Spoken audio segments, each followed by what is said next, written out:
everyone. Hello, good evening from Beijing. Yeah, it's good afternoon here after lunch. Mhm. So welcome to our sixth edition of Activist Talk. Mhm. Thank you, Andy, for agreeing to talk with us Mm. at so much of a time difference. It was a bit hard to find a time that you would be awake and we are awake too. Well, Um, it's my pleasure to join you guys. Thank you so much for inviting me. Mm. yeah, I Mm. feel like you have a lot to Mm. teach us about life after the Mm. pandemic. So we are going to Mm. talk about a few things. Mhm. And could you please firstly introduce yourself so that people know who you are, what you do? Okay, so again, good evening, everyone from Beijing. I am Andy Peñafuerte III. So I am a communication specialist based here in Beijing. Originally from the Philippines, but I've been living in Beijing for 5 years already. So yeah. So you Mm. you have been Mm. working as a communication specialist. Yes. So previously in the Philippines, I worked as a news editor, news writer as well. So when I moved to China, I worked as a news writer, and then now I work for a school as a communication specialist. So my experience is, a mixture of journalism, broadcast journalism. I started in television and radio in the Philippines, and then I moved to public relations, and then I moved to publishing, and then now I'm working in internal communications and also public relations. So I can Yeah. say, yeah, communications industry.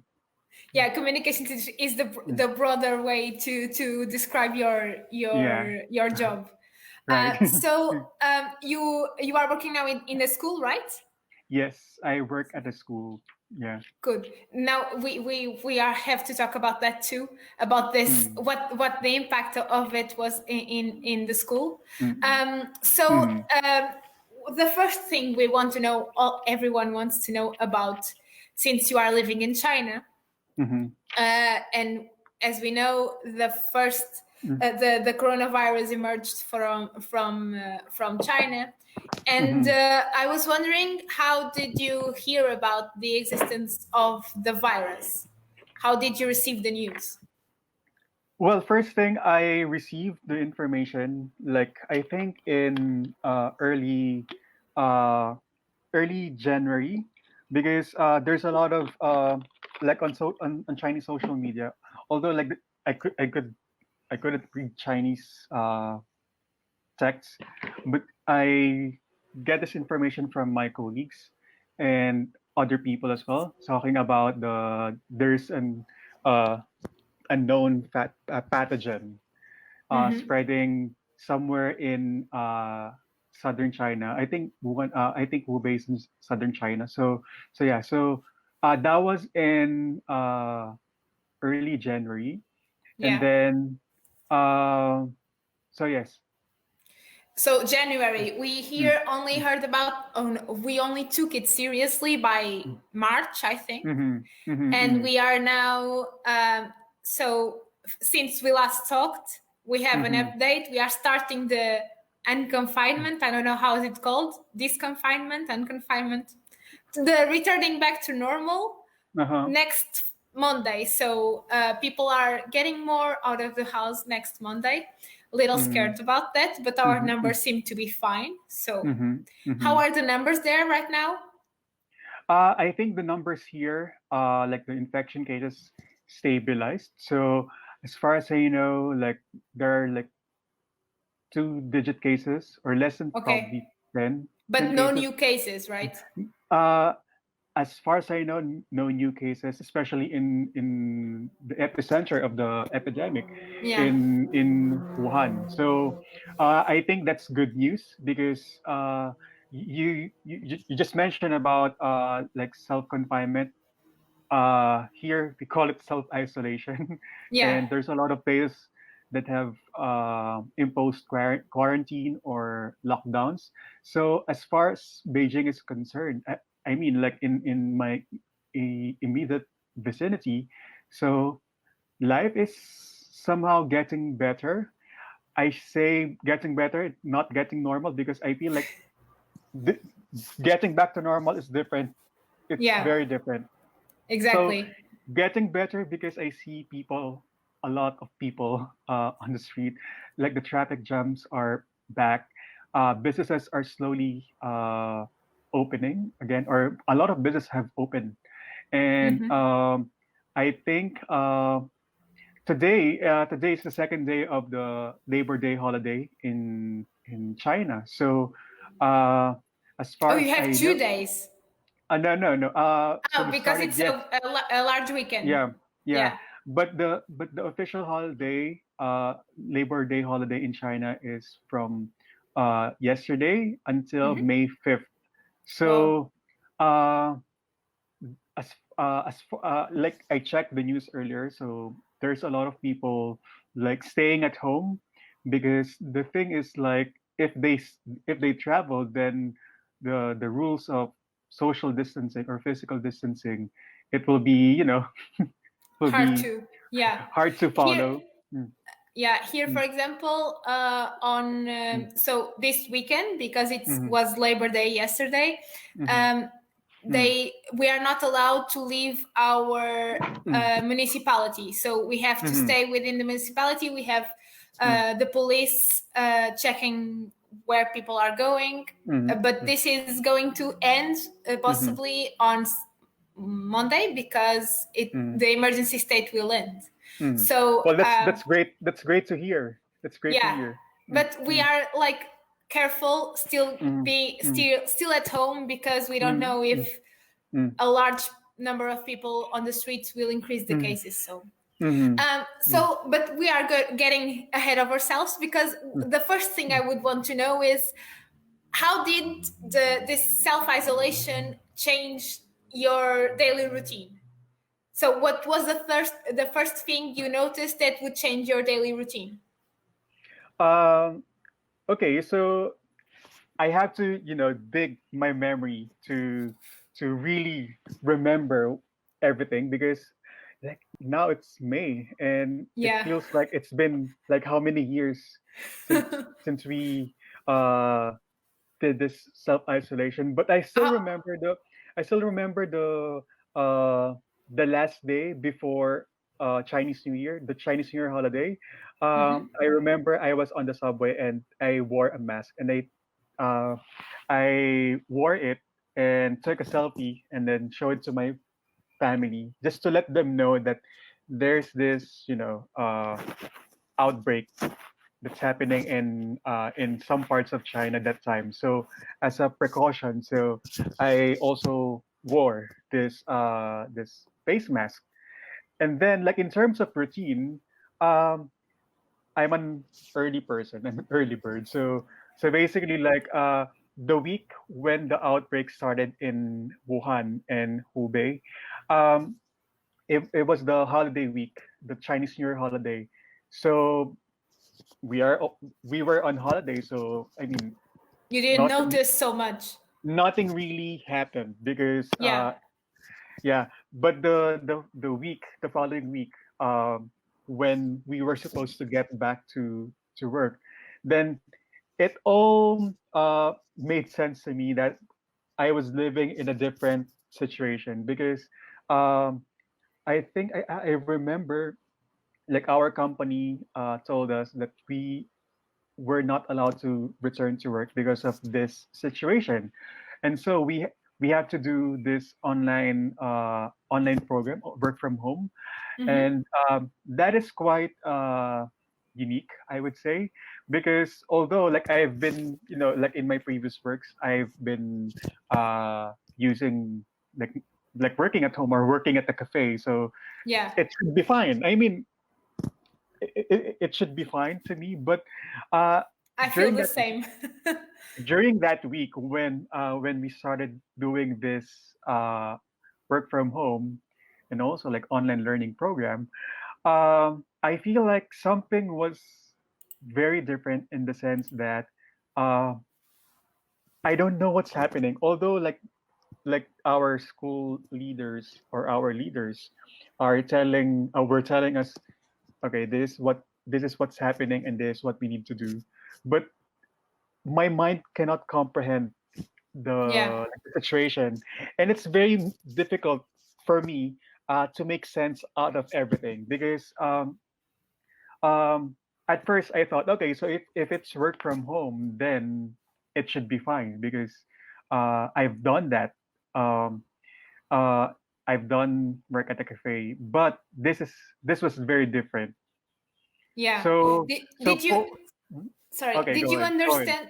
did you understand like when they told you about this, did you thought about, okay, this is going to affect in the long run Hmm. how things are going, or just, or even did you consider that this could go out of China and do what it did to the world, or did it you like for example for us, we knew what was going on in China, Hmm. so Hmm. we were more or less prepared on what was expecting us in the future.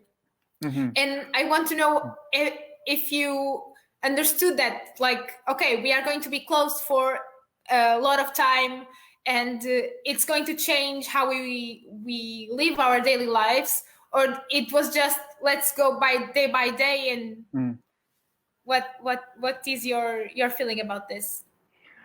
Well, number one, when the outbreak happened in China, so I felt that it was kind of contained because the government, the Chinese government, imposed a lockdown in Wuhan and in Hubei. So Mm-hmm. uh, I still remember reading the news saying a lot of, I mean, like a lot of news outlets were saying that it was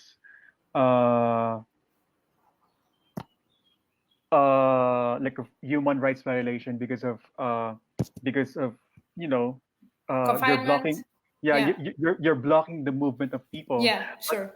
But to me, like since I was living in China, so I kind of got the idea that yes, there might be some some freedoms that we have to somehow hold for a Yeah, while.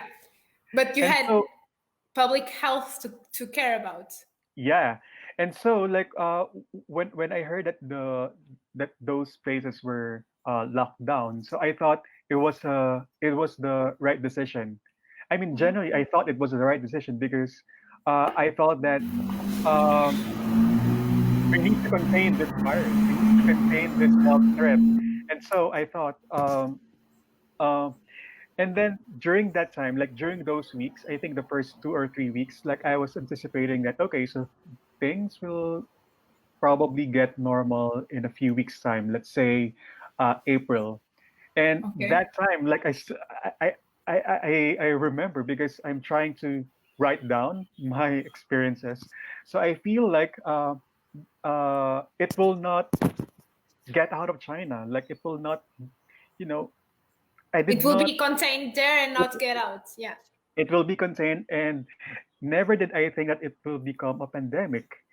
And Yeah. so, like, when I got the news that uh, there's this outbreak happening in South Korea and then in Iran and then in Italy, it's like, okay, so this is it. I think So did it you did will, you know, did you get the feeling that, okay, we are not alone anymore? Someone else is dealing with this. well, well, to be fair, I did not feel that. I Yeah. did not of I let me say this. Let me say it this way.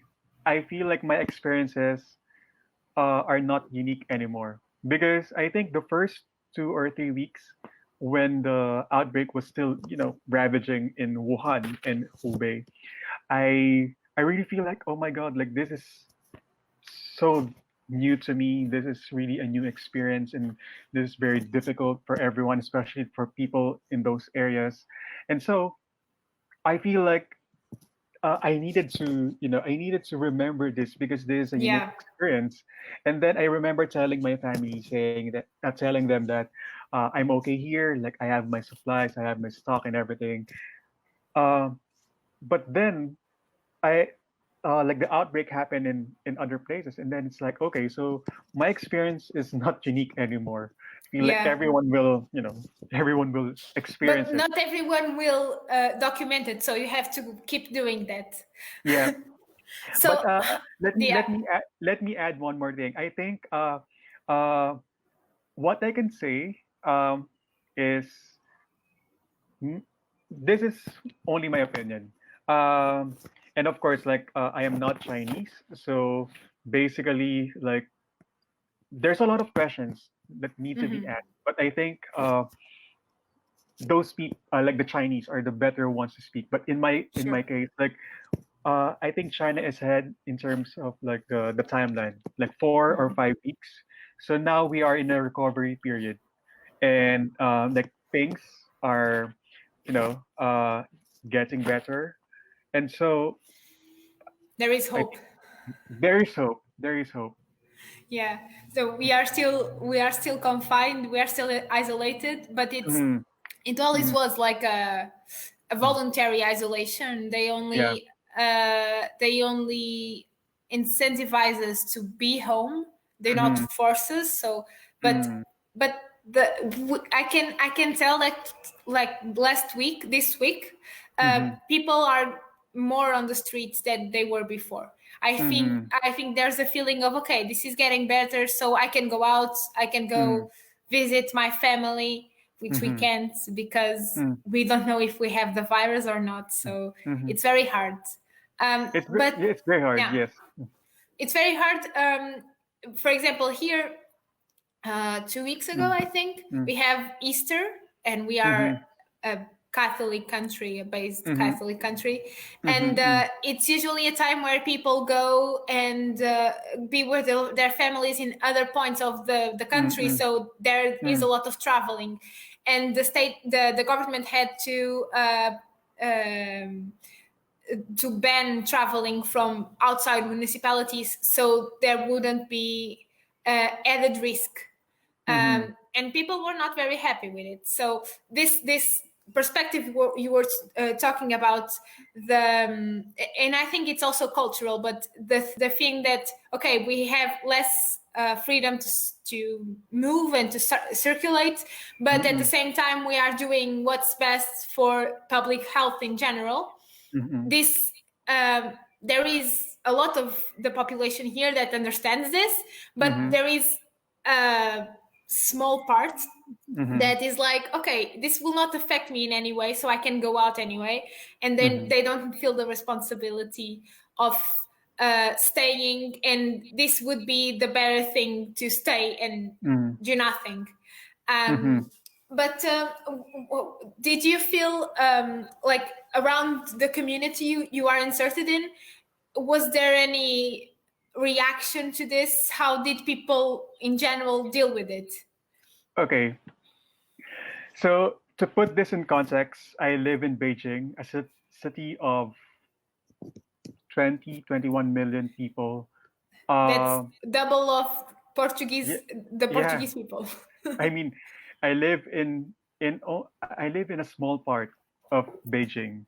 So to contextualize everything, so what I observed was only in my immediate vicinity. I cannot speak for the entire Sure. Beijing municipality or city because it's large. Yeah, So sure. in the community where I live, and in the place that I was able to visit during those times of self isolation and also like partial lockdown, Beijing did not lock down.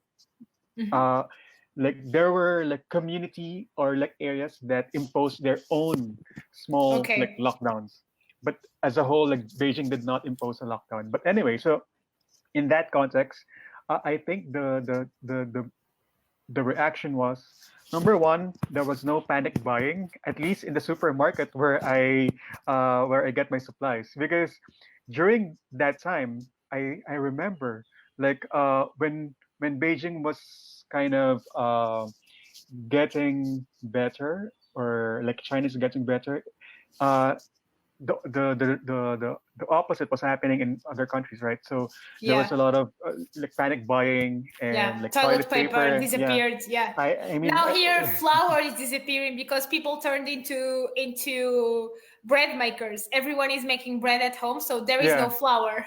uh-huh. So that is one major observation. So there was no panic buying, but I think the prices of Mhm. goods they have risen. I mean, like now, my favorite cookie brand. So whereas before, like I can buy it for this fraction or this price, like it's now much more expensive. Yeah. And so that's one more thing. I mean, that's one thing. The other thing is like the quarantine passes. So I don't have my key now, but I mean we have this kind of quarantine passes, or maybe I can show it. Okay. Um, we have this kind of passes. So before we can enter, so I'm just checking my phone It's to okay. have, yeah.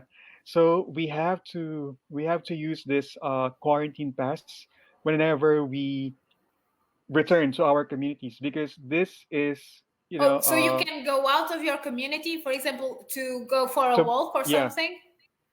not really to buy supplies, Okay. To buy because supplies. Beijing is, where basically like where I live now is, it's very concrete. So there's a lot Mhm. of, I mean, could not really see uh, this one. So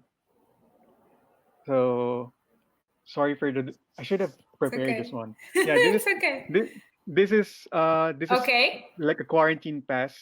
So I took a picture of that. So Yeah. oh yeah, I mean um but anyway, so uh So I you have to have that when you go out of your community to yes, enter again? yes, I need to show this to the volunteer guards, Okay. so they can allow me to return to my apartment. So before I can get this quarantine pass, so I need to register. I need to show my passport, and Hmm. I need to give my phone number. So Okay. they have my And record. is there any like criteria that does not allow you to have that pass?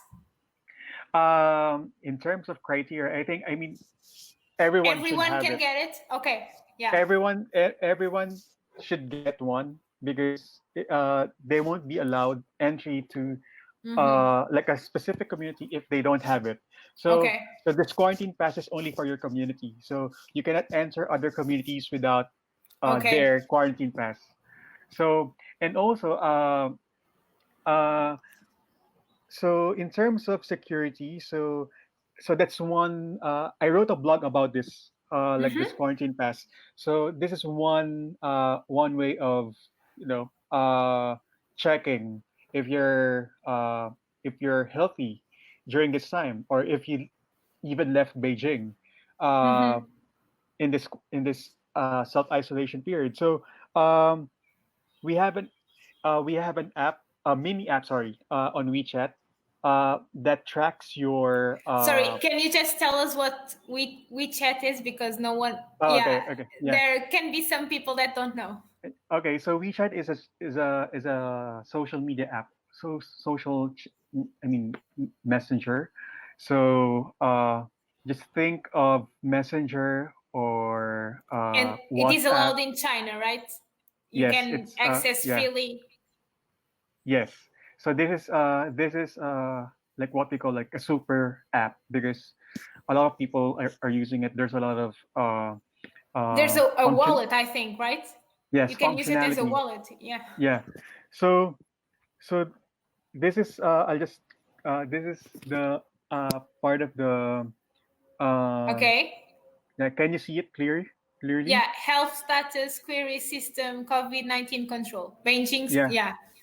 Yeah. So this is one thing that that will allow us to enter establishments, for example, malls or buildings. So Okay. at buildings or major establishments, restaurants, so we have to use our WeChat account to scan a QR code, and then this appears, and then this maybe I can show you. What if there is a person that doesn't have a WeChat account? That's a tricky one because you have to.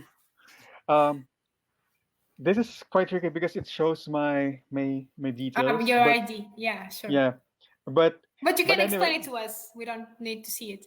yeah, but anyway, so this app or this mini program In in this WeChat. in WeChat, um, it tracks your movement. If you left Beijing or if you somehow get into whatever, because what they have now is like the codes, like the color codes. If you're green, then you're safe, you're You're healthy, fine. you can enter. If you're well, I never experienced being red, but as far as I know, I mean, That's not so having good. yes, yes, hopefully, like I'm uh, blessed enough not to be red.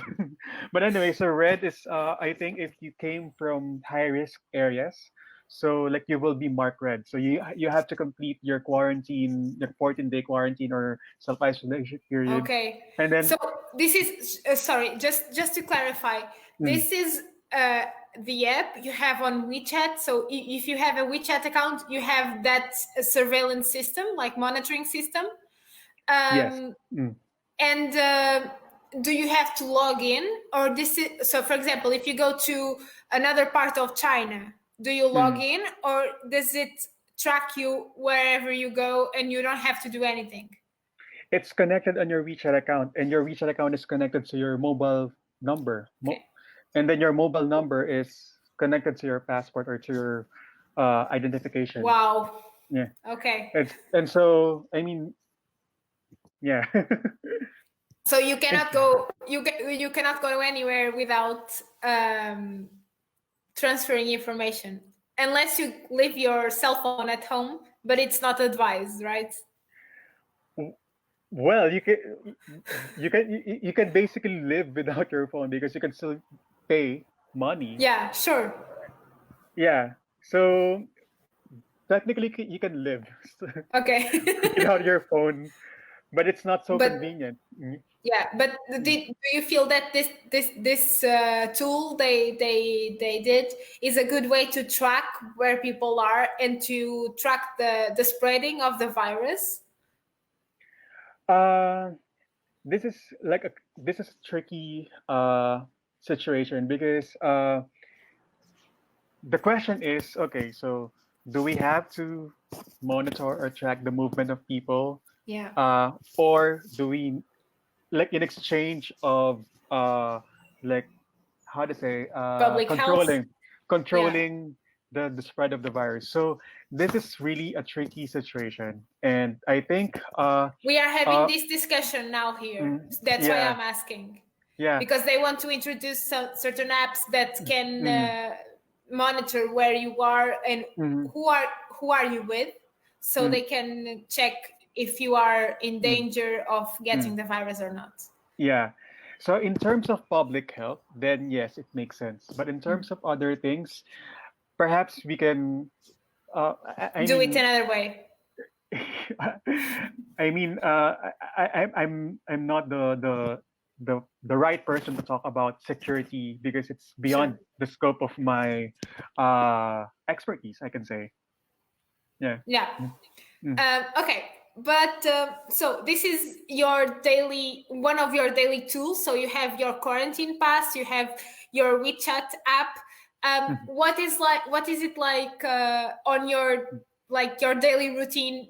So how much time were you confined at home? Uh, well, the thing is, now You are because still we, we are still at home. I mean, 2 weeks ago we returned to office work. Yeah. So, uh, but in terms of using a transport system, because like our company, I mean, I'm using like our staff service because it makes more sense to use the staff service because it's much safer uh, compared to using the public transport. So The public transport. Yeah. yeah, and so in terms of like going out and buying buying stuff. So uh, I o- I only get out if I need to buy stuff. Well, with the exception of going to work. Yeah. Mm, Okay. So mm. your day now is going to work. If you need, you'll buy something and then you'll return home.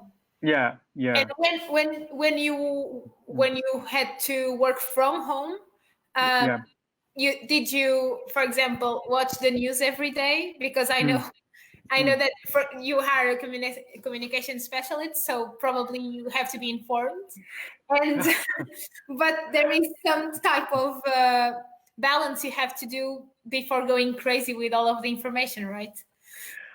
Well, the first the first thing is I'm a news junkie because I I work for a television network back home. I worked in the media industry, so like there's this certain part of me that still is connected to news. So like every morning I check like news sites, Twitter first to get more like a general picture of Mm-hmm. uh what Trending. people yeah what people are talking about, and then what the trending topics, and then if something that I feel like interests me, or if something I feel that will somehow impact my life, then yes, I will read it. And then yeah, checking a lot of sources. So in terms of getting news, yes, I think since the pandemic started in China, I've been uh, keeping or I've been watching or like getting news, but there's this certain period during my self isolation that I stopped using news apps or stopped reading news because I felt like it was too much for me. Mm-hmm. It negatively affected my Your daily my, life. my Yeah. well being because I feel like I got so depressed. Like people are talking about this pandemic left and right. I feel like no, I mean I know that we're in a special situation, but Yeah. like if everyone talks about this kind of thing, and then everyone has their say, everyone interprets everything. It's just so crazy. Do you feel like the way the news are conveyed? So, for example, for us here in Portugal, we had the coronavirus even before we had the case. Mm-hmm.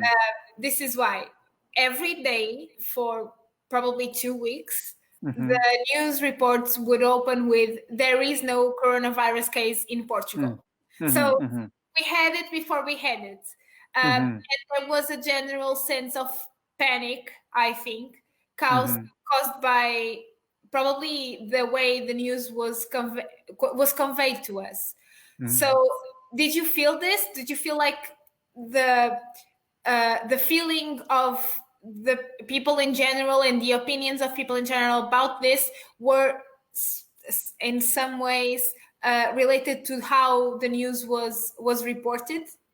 Mm, uh, I can only speak for myself because I feel like I feel like there's a lot of opinions and different things happening on Chinese social media, and basically like uh, it will take me like how many years to just penetrate the to read Yeah. like Chinese social media.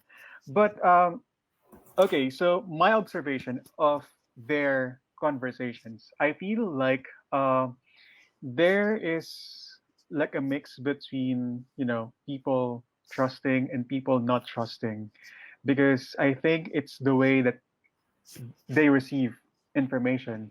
In terms of what information they receive, I don't know if it's you know hijacked, sanitized, or if it's true. Yeah. So They can you only, yeah, they can you feel only like Yeah. Say it again. Yes. You feel like there is a need for us to be attentive to how the news come to us, and we know Definitely. like we live in this world, so we already lived in the world that we had to be careful about fake news and about how our news were being reported. Mm. And this, do you agree that this increased that need for us to be attentive to what is told and what we know? Definitely. I think that everyone should be attentive, but it is very tricky because the challenge now is everyone has a voice. I mean, Yeah. everyone has opinions, and then it's normal it's normal to hear people saying that this is my opinion and you cannot change my opinion, and And freedom this of is my right, expression. this is my freedom of expression, this is my Yeah. right, this is whatever.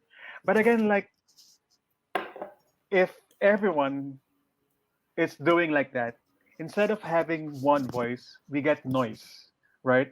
I mean, Yeah.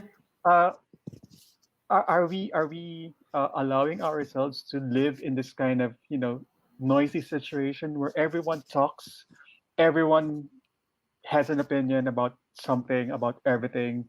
And to me, like, in my case, I have my own opinion as well. And perhaps if I hear anyone saying something, if I don't agree, then yes, I mean, I don't agree with your opinion. But again, what I'm trying to do is, um, what is it something that we can do to help the whole situation? What is it something that we can work on together?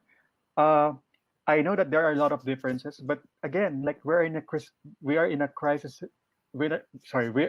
crisis, and so are we doing this kind of blaming, mudslinging, or like, no, my opinion is correct, no, your opinion is not correct, or this is what Trump said, blah blah blah. Yeah. So the thing is, like, are we staying in that situation where we're just saying that, no, your opinion is not correct, I will not listen to you?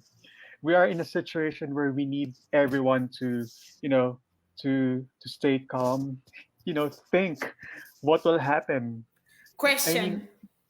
mm, No, no, yeah, it's to sorry, question. yeah, Yeah. to question. But again, it's not only about questioning something; it's like doing something so that we all rise together from this Yeah. challenge. Because if we're just questioning and questioning, a lot of people, I mean, questioning what other people say, and then we're not doing something, then we remain stuck in this kind of situation. And so, did it do good on you? Did it help Did you benefit help? others? Yeah. Yeah. Yeah. I mean, that's the challenge now, like, in this kind of social, especially in social media, because I mean, a lot of people are using hashtags, a lot of people are doing this kind of activism, whatever thing. But I mean, and also, like, they're saying that, okay, so our government is wrong, our government is blah blah blah. So I mean, they also have to uh, realize that, um, yes, this is expression, but, like, behind the workings, I mean, the inner workings of this kind of expression is algorithm, and who controls the algorithm? Yeah. I mean, this is very technical. I mean, I know that some people might But you can not explain it even. because it's very important. Yeah. Okay, so I mean, like, maybe I can say, like, in layman's terms, like, algorithms are like the codes. Yes. I mean, not really like this techie guy, but algorithms are the. I would say this is this Are, are labels our yeah, conversations. Yeah, exactly. Are a filter of what we receive. yeah, So it it will show us what we want to hear and what we exactly, usually listen to, and not the exactly. opposite point. And this is Yeah, very important in situations like this. and so, like, people need to remember that yes, I mean, yeah, it's your right to speak. It's your right to express something. It's perfectly fine. But the thing is, like, you have to remember that if you're doing it on social media, then You you're will becoming spreading. you're becoming part of the algorithm. And who controls the algorithm? For example, like if I'm someone who can pay Twitter, or if I'm someone who can, hijack the information, then I can control the algorithm, and then the algorithm can be used to damage others. And so, Yeah, like and this is very important, for mm, example, in the mm, spreading of mm, fake news. exactly, exactly. So this is something that I feel like young people need to understand better, Hmm. because uh, I can say, I mean, from my country, for example. So, whenever I read Twitter, I always get so annoyed. I mean, I always feel annoyed. I always get angry. But if I feel annoyed, or if I feel angry, so I stop using it. I stop, or I move to another conversation or another feed, because I feel like I don't want to stay in this kind of situation where the algorithm controls my mind, or it Yeah, controls my emotions. Because if it negatively, sorry, like this, if it negatively affects my well-being, then it's bad. So yeah. uh But sorry, just on this that you said, it's mm, important to refer that um, what is usually going on is that people share and react with hatred or emotionally to news, exactly. and they, for example, retweet it, they share it Mm, without thinking what they yeah. are doing, because they don't Mm-mm. have uh, a notion of where this is going to go. So if they feel like, for example, you referred to what Trump said. Mm-hmm, mm-hmm, Is saying a lot of things.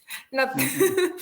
for example, last week, he told people that an injection of disinfectant would end the virus, Yeah. and this. So and you look at that, and you know Mm, that that is not true. But mm-hmm, if you share it to some, like for example, you share it to say, okay, this is wrong, and mm-hmm, you are sharing the information, and mm. it can get to someone that doesn't interpret the way you did. Correct. So Correct. you are spreading Mm-hmm, something that that person can believe it's correct. true. So Correct. they are going to do it. And Mm-hmm. in the worst case scenario, that person will inject herself with This kind of, disinfectant and yeah, will yeah, die.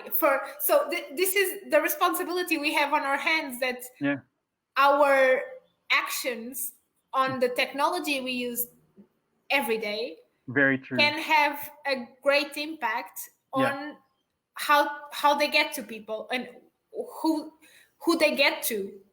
Mm. Let me add one more thing to Sure. what you said. I think that's very important because, uh, for example, so we have this good intention of sharing this information, because let's not go far. Let's say Trump. So we share this information because we have to tell our immediate contacts, like family Yeah. members, friends, that okay, so this is what Trump said. We have good intentions of sending it, but the thing is, like, uh, if we're just sending clips of what he mentioned, people might get it out of uh, get the wrong context, and getting the right context is very important in this kind of situations, right? And so uh, this is very important to, like, in our discussion, because I think we have to develop this kind of, critical thinking skills, Yeah. because I'm not saying that other people don't have critical thinking skills, but what I'm emphasizing here is, I think this situation, this pandemic, uh, brings out this kind of opportunity for us to exercise this kind of skill, uh, because there's a lot of information coming out, like, I mean, news sites, legitimate news sites, like video clips being shared on social media, memes, like short tweets, whatever. So if I send it, then it's only me. But if everyone sends it, the Yeah, thing is of like course. there's this kind of glut of information that is so overwhelming to people that if we receive this kind of overwhelming information, then sometimes like like our mind shut down because it's too much information. It's a Then match. Yeah. we don't know what to believe, or we don't have this kind of patience to to think because oh, because this person shared it or my friend shared it, so it might be true, It so might be we true. Yeah. yeah And so then, yeah. So to add another thing to this, mm, this is so we are talking about mm, our ways to mm, do good for mm, the community in general on our actions, but at the mm, same time, for example, mm, when we share something about mm, Trump, for example, mm, the mm. algorithm will feel that this is something we have interest in, so we Correct, keep getting more and more information about this and not correct, about other things that might be more important, but that correct, we don't feel like sharing because we don't have an emotional attachment to it. correct, correct. So this is also how we for example, I always give this example.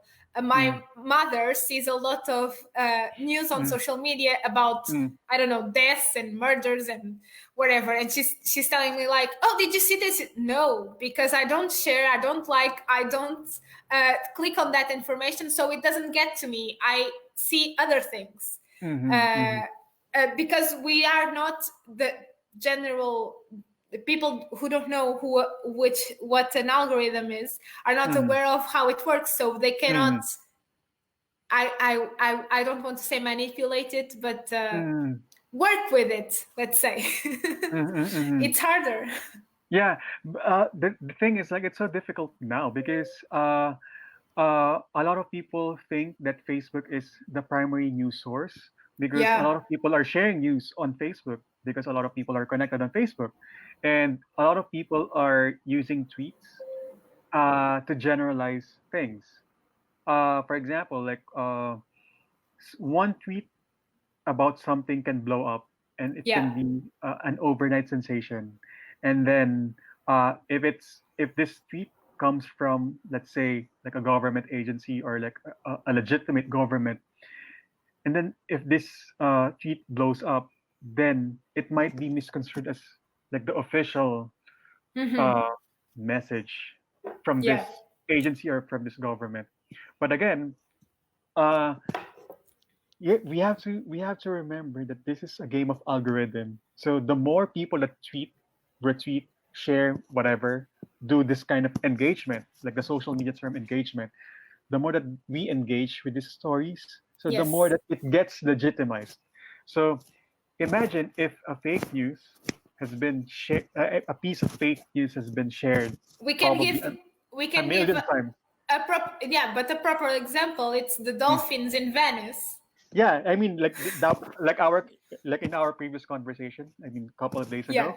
So, uh, this is one more thing as well. So, like the proliferation of feel good news. So, so I well, at least on my Twitter feed, I receive a lot of dogs, puppies, cats, animals, cute things, and also like space things. I mean, because those are my my interests. your But interest, sure. like this Venice, like this dolphin swimming somewhere on the canals of Venice. I saw this one and I thought, wow, this is so cool. Like you can Yeah. see like this dolphin swimming Everyone in. thought that's why it went Yeah, viral. it got so viral, but then it was debunked. It was fake, and so like uh when I got when I knew that it was fake, I was like, oh my god, like I was fooled by this feel good news. And then like I noticed now, like there's some uh accounts that try to send feel good news. Hmm. uh somehow, like, to me, I think it's fine because it brings, it makes me happy to see puppies.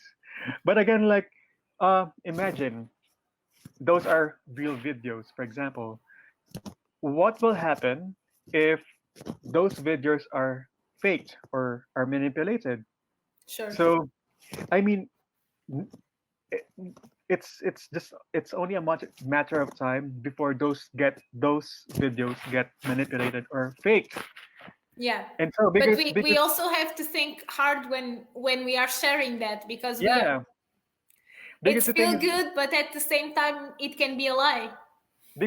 like, for like hard news or for bad news, for example, or fake news, like the more engagement you get, Andy, we lost Andy. I hope he comes back. Probably because we are an hour in and his connection could be down. Oh, he's here. Okay, I will add him again. can you see me? Sorry, I got us. I got Hi. yes, yes, I got disconnected. Sorry about it. So yeah, I was saying, so like bad news, bad news, fake news, misinformation, like as long as it engages people, I Yeah, mean, it gets clicks, then yes, it translates into money, it translates into views and something like that. And so like I mentioned, like good news or like this kind of videos, for example. So it also gets clicks. It also gets clicks. It also gets engagements. And so it also translates into money sure. for advertisers, for content creators. And so Yeah. uh, at, for now, like we get real videos of like puppies, probably like huskies singing, but it's only a matter of time before we get fooled by this kind of videos. I mean, Exactly. the dolphin, for example, swimming in Venice. So I mean, this is I think the a good time to To exercise uh, critical thinking skills and also like emotional competence. This is one major skill that we also need to develop, especially in this age of social media. Emotional uh, emotional competence is not my term. This is a term that I learned from the World Forum for Democracy. yeah.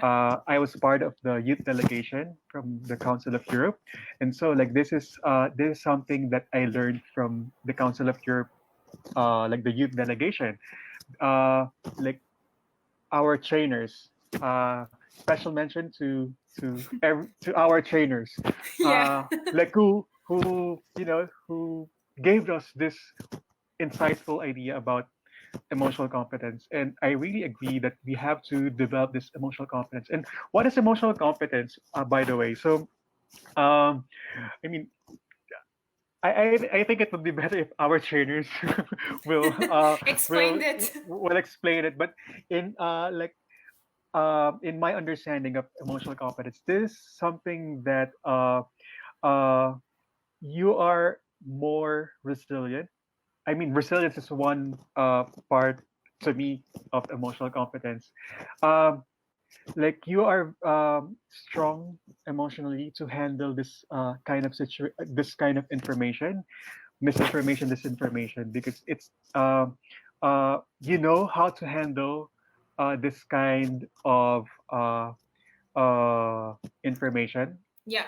and so um, you know how to react, you know how to what to Or do, not to react. Or not to react. or not to react, Yeah. basically.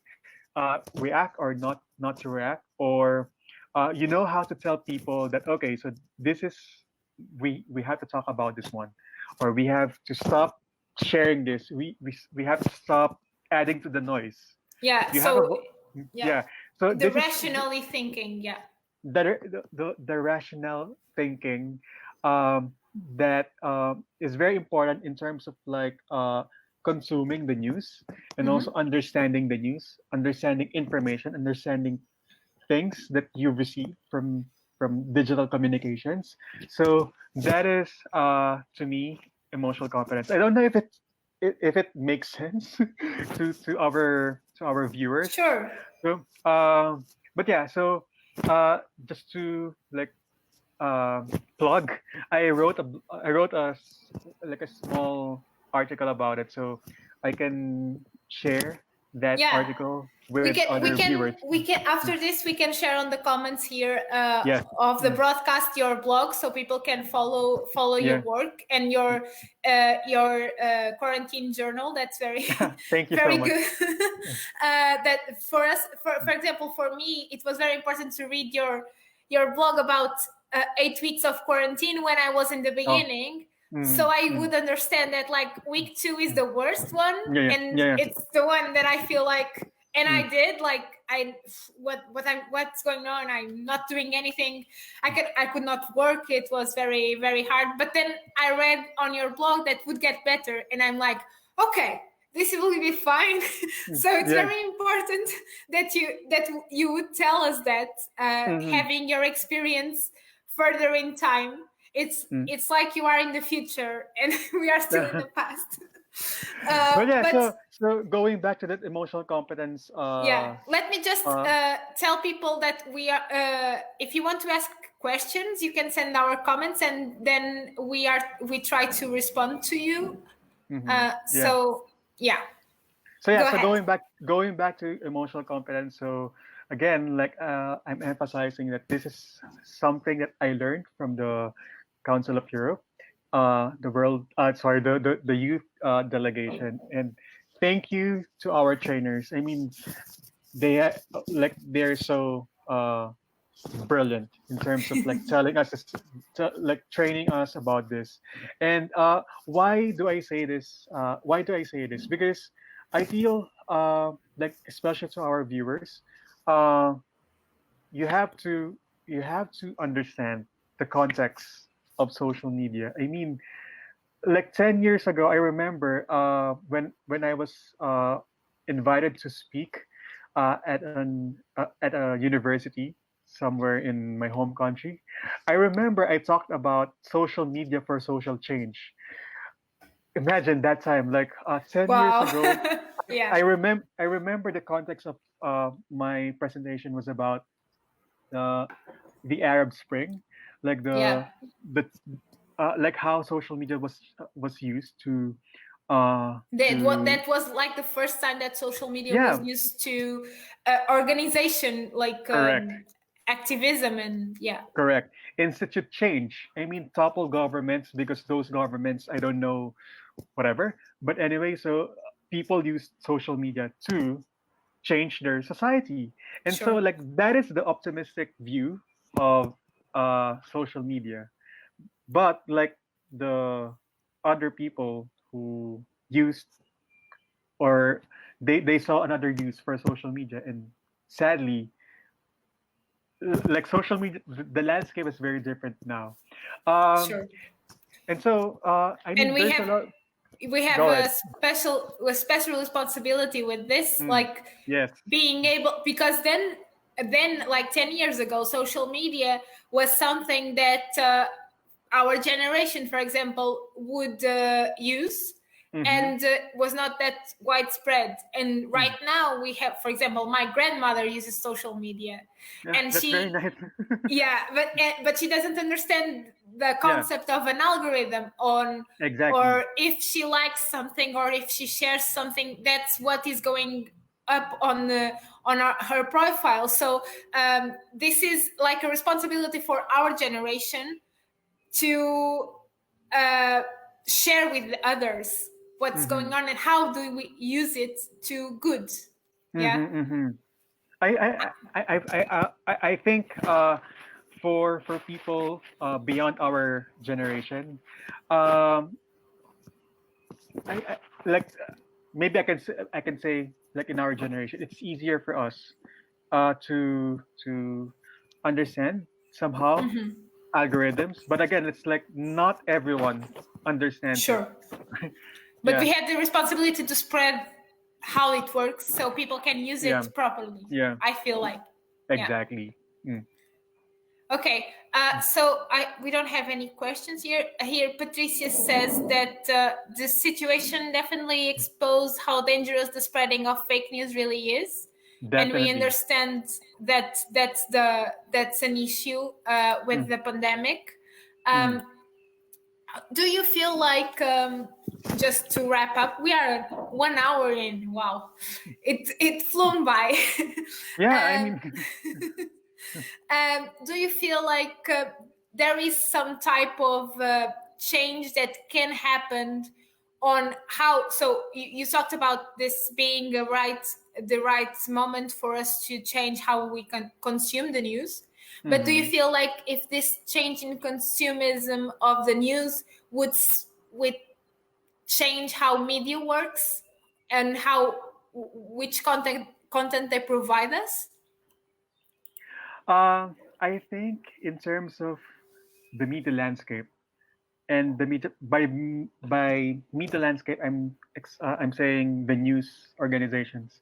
I think there's a business model now in the news landscape. So the more clicks, the more money that you generate, Yeah. something like that. But I think the pandemic situation uh, showed that people think and people react, and it also showed how powerful communications. I mean, how powerful communication is in terms of spreading information. Uh, it's so sad that a lot of fake news are just being spread by people. I mean, I, I think I'm also guilty. I mean, maybe some other time I shared not knowingly it's fake news, but Sure. I think I might be also victim. But again, in terms of change, I think this is this is a test to everyone to think if what you're seeing is true. And by true, it's like, okay, so who defines the truth? how Yeah. how do how do you define the truth? This is like the philosophical question that sometimes like it's so tiring to think about. I mean, if you spend so much time like saying like, is this the truth, then maybe like better spend that time probably like doing something better. But again, like I mean, I mean, if you're faced with this kind of predicament, like if you're questioning yourself if what you read is the truth, try to read more sources. Try to try to Find out refer to more. Yeah. find out more, because only then you can judge if this piece of information is the truth, or if there are some adjustments, hijacking, whatever, or if this is a polluted source, then you will know. Yeah. It is there's like the media has a responsibility to me. My understanding is that the media has the responsibility to inform people of what's happening. By media, it's like the news organizations. I don't add social media there. Yeah. But anyway, so that is the responsibility of the media to tell people what's happening. But our responsibility is to we have to make sure that we are sharing uh, information that we already verified Verified. by reading other sources. Yeah. Reading a lot of sources, and also like try to think. I mean, if is this something that will uh, benefit others? Is this some uh, will your action add to the noise? I mean, there's a lot of noise happening now on Yeah. social media, and so deafening. It's so mind numbing that if you're not trained to look at the news, if you're not emotionally competent, then you will fall victim to a lot of scam, fake news. Yeah. And so that is very unfortunate because uh, I think like a lot of older people are getting victimized by this kind of fake news because they have little. I would say, knowledge of how it works, and so like us, like the the young adults, I think it's our responsibility to somehow like tell people, tell the older people, or tell the younger ones that okay, so we have to, you know, uh, think, we have to check, verify our news sources because Yeah, otherwise we're, you know, we're doomed. I don't want to say we're doomed. We're just we will add to the noise. And Yeah, again, like exactly. if there's too much noise, then again, going back to my point earlier, uh, what are we doing? I mean, what are we doing to help everyone, to help our communities, to help our families? Like for example, on my Facebook account or like on my social media accounts, I know that there's a lot of chatter about the pandemic. I know a lot of people are saying something about like I'm so tired, I'm so stressed, blah blah blah blah blah. Yes, it's okay to tell your network that you're stressed. It's okay to tell people. It's okay to acknowledge your emotions. It's fine. It's your coping mechanism. But again, if you're posting a lot of this kind of negative emotions, it's okay. But um, It I doesn't would help others. Yeah. it doesn't help others like because again this is a game of algorithm. Yeah. So so like the more the more emotions Neg- that you yeah. yeah Negativity the there is, the more yeah negativity it spreads. Yeah, and so exactly. like now what I've been doing on my social media accounts is to somehow share information that would help other people. So yesterday, I remember posting something on Facebook. There's a really brilliant article that I read from The Atlantic. So it's more of like making sense of pandemic, why communication is so difficult in times of crisis.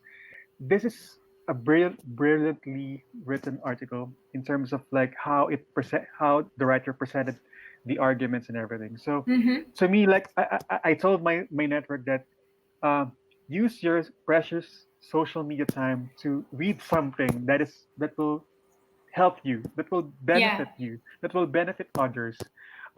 If you feel that uh, you know sharing like posting news from other sources would help, then try to verify it because there's a lot of fake news sites out there, Yeah, right? there is, Yeah. and often we think of them as legit how news Yeah. outlets, and they are fake Yeah. news outlets. So we have to be aware of that. And But also I I feel like now we are ending this with a negative tone. I mean this is something that I want to add. Yeah. So um because if you noticed on your on your social media accounts, there's a lot of conversations about uh, the pandemic.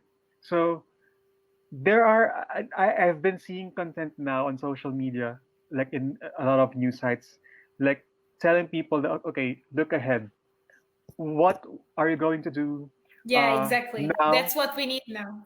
What are you going to do now that would benefit you in the longer run? For example, so if you are like to our viewers who lost their jobs during this time, so what are you doing now to to upskill, to reskill, to build up your skills, and so at least once this pandemic is over, you will get out of it stronger, right? I Yeah. mean, there's a lot of use your social media time, use your your internet connections, your electricity to something that will benefit you in the longer run, because I mean, don't use your social media time to spread fake news. I implore you. Yeah, Yeah, exactly. use it to plan ahead, like think of what will happen in the future. are your actions now, do you think it will help you in the longer run? Yeah. Yeah. So uh, do you want to leave us with a message that there is still hope when we end quarantine? Because we are getting there. So we would want to know what is happening in your future, because you're Mm. a bit ahead of us. So what are the main issues we should concern ourselves with getting back to normal? Like Well, number the one, hope, please. I don't think we're getting back to normal because this pandemic will change a lot of things. Yeah. So, uh, but I hope that once this pandemic is over, we will get out of it stronger, and also like we are kind of ahead, like in China, like uh, as I mentioned, we've gotten back to work. A lot of people are out now. There's a lot of traffic jams and everything, but I feel what I would say is like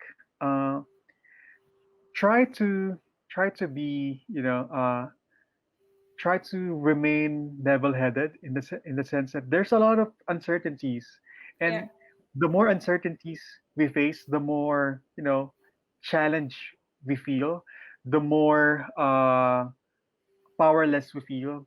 But again, like this is a situation that we cannot control. What we can control is ourselves.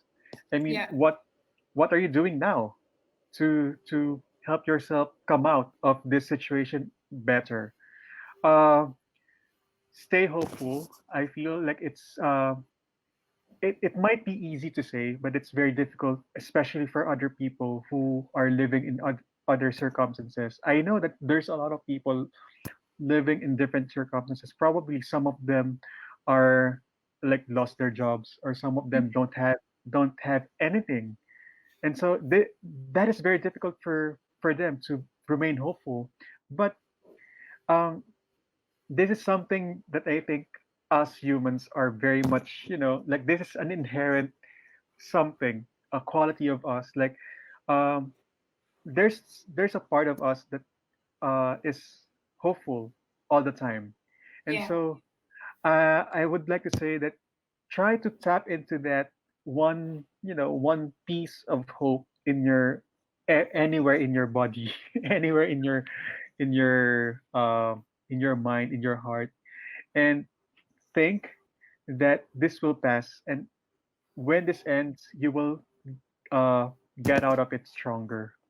Yeah. Yeah.